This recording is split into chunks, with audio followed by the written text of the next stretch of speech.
Hello everyone and welcome back to another session of Elden Ring PvP and another weapon showcase. Today we're taking a look at the Ornamental Straight Sword, or Straight Swords I suppose we could call it. This weapon is dropped by the Grafted Scion at the Chapel of Anticipation, you know, that first boss in the game. If you end up being able to beat it there, you get this weapon. If not, you'll have to go through the four belfries and pick the one that takes you to the chapel and, well, get a little bit of revenge. Getting started with the basics. This weapon requires 10 strength and 14 dexterity to wield, and it weighs 3 units. It has golden tempering on for its ash, and at plus 10 its physical base damage is 247. It has a D scaling in strength and a B scaling in dexterity. Overall, it's a decent weapon. It is a paired weapon, so you do get 2 of them when you go to two-hand, and for getting that moveset at only a 3 weight cost, that's pretty nice. It works pretty decently if you have a weight limit for your build, and there's not much you need to invest into using this weapon, which is a good thing, I think. Now, as far as the pros of the weapon are concerned, I'd say that the biggest pro is that it is a paired weapon. Of course, you know, having that much damage potential for only 3 weight is really nice, and the power stanced moveset for straight swords is pretty darn good. This one gets a unique addition to that moveset due to golden tempering, which is also quite nice. Golden tempering does give you a flat 85 holy damage. It's not something that is scaling with faith, unfortunately. It's just a flat boost, so bear that in mind. This weapon is actually best on a pure dexterity build. Now, with golden tempering, as you can see, when you go for an R2 after having it on, you initiate that super pokey combo, which is actually pretty nice, and if you can land all of the hits in that combo, it will deal a significant amount of damage. That said, landing all those hits can be quite a challenge. There's a number of reasons for that, but we'll get into that when we start going on about the cons. Aside from that, though, other pros of the weapon. First off, it does have some good running attacks. It's got a good jumping attack where you hit with both swords. That can deal some damage very quickly, as you guys have seen. Now, aside from that, the other attack with this weapon that I don't see a lot of people going for when they do use it is the jumping R1 when you have both swords out. And that attack, it's a triple poke. If you manage to land that attack, typically you'll see something in the range of 700 to 800 damage. It's a little challenging to land because the tracking on it is, to be perfectly honest, kind of garbage, but if you free aim it, you might have better luck.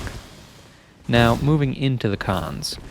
First and foremost, the ash on this weapon is a little bit boring. Its saving grace is the fact that it gives you that unique moveset with the R2s. That said, I would say that it's an issue because as soon as people see you putting on a buff, they use it as an excuse to put on 3 of their own, which, you know, I get it, but on one side of it, you know, you want to see it being even and fair. On the other, this weapon really does kind of need that extra damage in order to make it compete.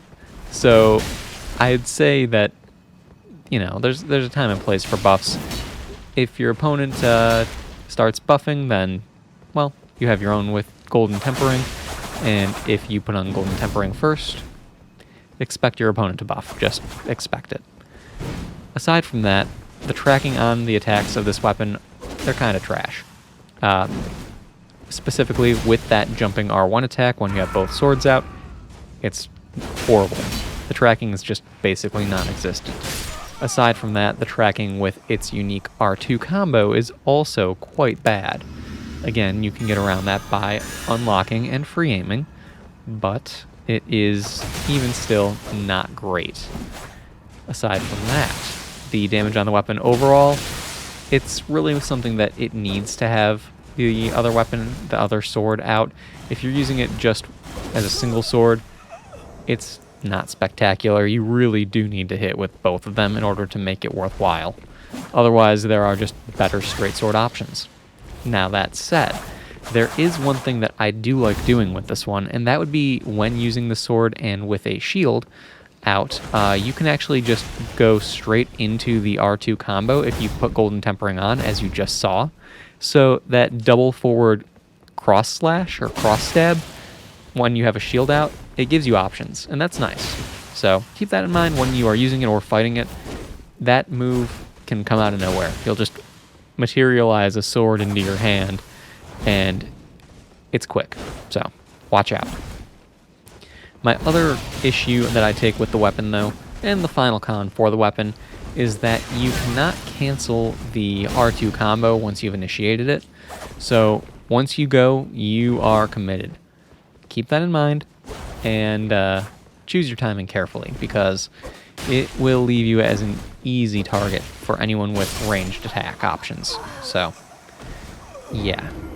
I was fortunate where I didn't have many people doing that against me while I was using this weapon, but it's a danger that is there. So, it is what it is. Either way, this is the last fight in the video. I hope you guys have enjoyed this one, found it helpful in one way or another. If you have, then please do all the YouTube things for me. Like, subscribe, all that good stuff. Feed the algorithm. And I'll see you all next time.